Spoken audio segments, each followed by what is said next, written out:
18 August सकाळचे 9:30 वाजलेत. पाहूयात येत्या 24 तासात राज्यात कुठे पावसाची शक्यता आहे. सर्वात प्रथम जर सिस्टम्स पाहिल्या तर डिप्रेशन हे जे आहे ते झारखंडच्या आसपासच्या भागामध्ये आहे आणि त्याचा प्रभाव तुम्ही पाहू शकता त्याच्या आसपासच्या भागांमध्ये दक्षिण-पश्चिम जो भाग आहे त्या ठिकाणी दिसतोय.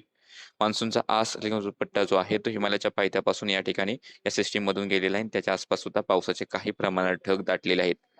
राज्यातही ढगाळ वातावरण आहे काही ठिकाणी आणि सकाळ-सकाळी हलक्याशा सरी छत्रपती संभाजीनगर शहराच्या आसपास सुद्धा झाल्या.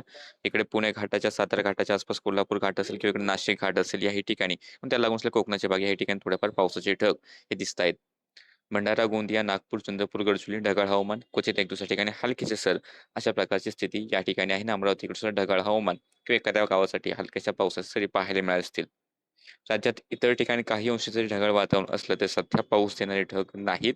आणि येत्या 24 तासातील जर आपण अंदाज पाहिला तर येत्या 24 तासात नागपूर, भंडारा, गोंदिया, गडचिरोली, चंद्रपूर मध्यम सरींची शक्यता ही दिसते. त्यानंतर घाटाच्या आसपास मध्यम ते जोरदार, मग तो कोकणाचा भाग असेल, घाटाच्या आसपासचे भाग असतील, मध्यम ते जोरदार सरी राहतील. कोकण किनारपट्टीच्या भागामध्ये मध्यम सरींची शक्यता राहील किंवा थोड्या वेळासाठी जोरदार सरी येतील. घाटाच्या थोडंसं पूर्वेकडे गेलं किंवा मध्यम अशा अतिपश्चिम भाग असेल, हलक्या मध्यम मान्सून सरीसारखी स्थिती दिसेल, पण खूप जास्त वेळ हा पाऊस टिकणार नाही किंवा फक्त ढगाळ हवामान अधूनमधून हलक्या मध्यम सरी येतील.